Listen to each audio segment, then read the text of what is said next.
Home Alone 2, Lost in New York, based on the film written by John Hughes and directed by Chris Columbus, illustrated by Kim Smith.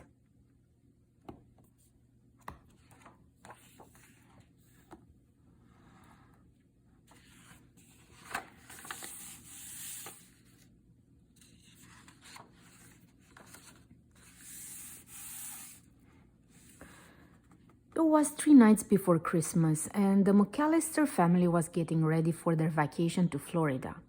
Everyone was busy packing. Everyone except for Kevin, who didn't want to go. "Why do we have to go to Florida for Christmas?" Kevin asked. "They have palm trees instead of Christmas trees there. I wish I could go on my own vacation. Alone," Kevin shouted.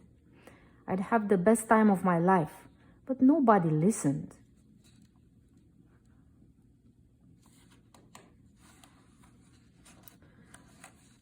They went to the airport the next day. It was crowded and noisy. Kevin needed to blow his nose, so he borrowed his dad's bag and stopped to look for a tissue.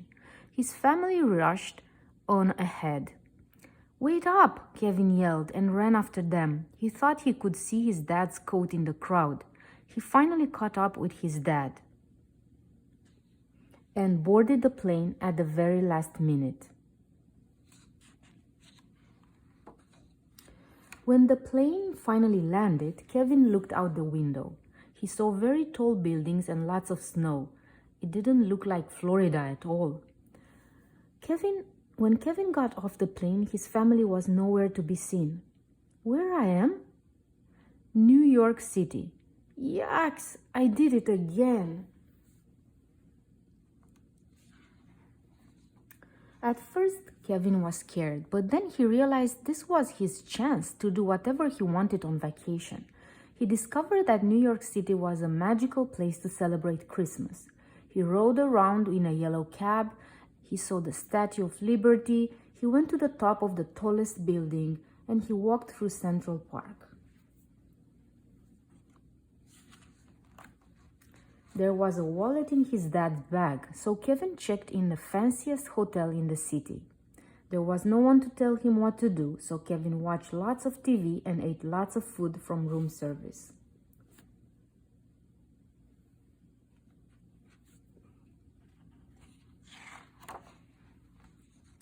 The next day was Christmas Eve. Kevin took a limousine to the biggest toy store in New York, Toy Duncan's Chest.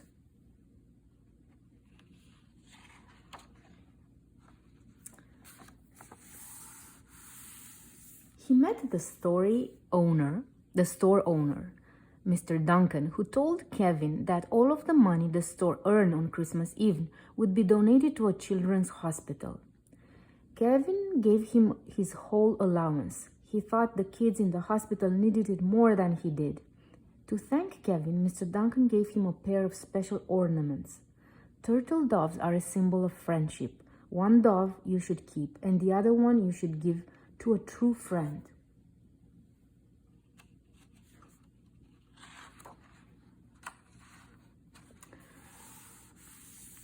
Kevin left the store and looked at his map for directions. He wanted to visit the biggest Christmas tree in the city, then someone tapped him on the shoulder. Kevin turned around and screamed. It was Harry and Marv, the burglars who tried to rob his house last Christmas Eve when he was home alone.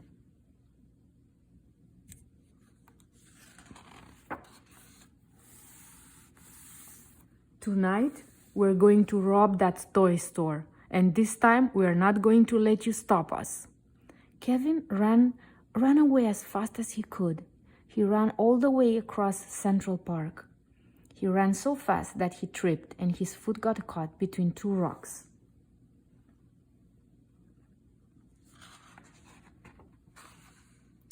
A woman approached. She was covered in birds.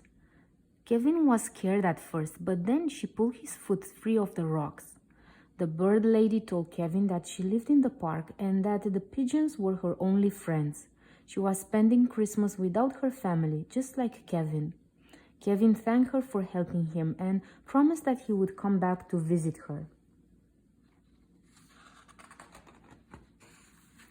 But first, Kevin had to stop the burglars from robbing the toy store. At an abandoned house nearby, he made a plan.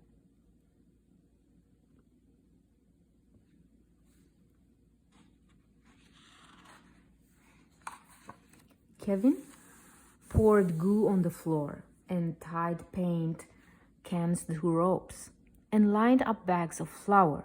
He stretched a tripwire across the basement and scattered tools in the hallway and painted the stairs with grease.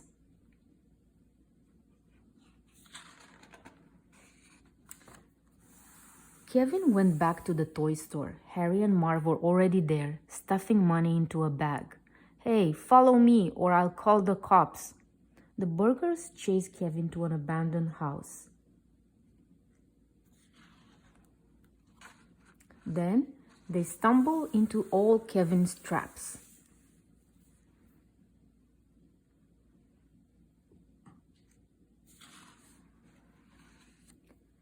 Marv and Harry tripped on the tools in the hallway and slipped down the stairs that were painted with grease.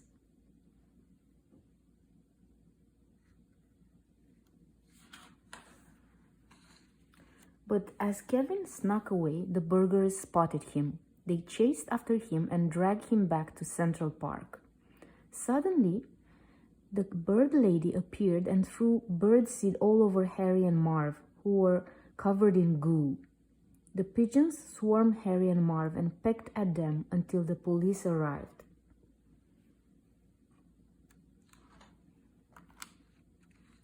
It was almost midnight, which meant it was almost Christmas. Kevin went to look at the biggest Christmas tree in New York City. He missed his family. It turned out that going on vacation alone wasn't much fun after all. And then he heard a familiar voice. "Kevin?" Kevin turned around, and there was his mom.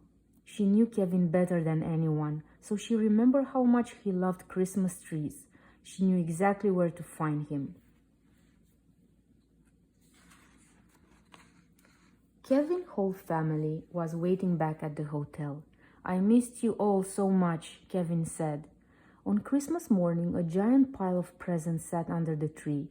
They were all from Mr. Duncan, who left a note thanking Kevin for saving his toy store. But as his brothers and sisters opened their gifts, Kevin quietly slipped away. There was someone he wanted to see.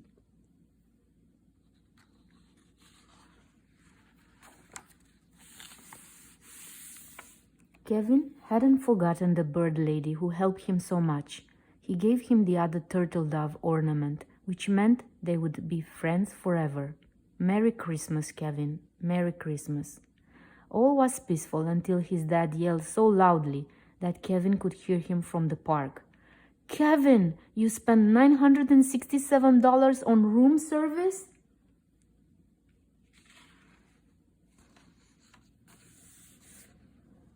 The end.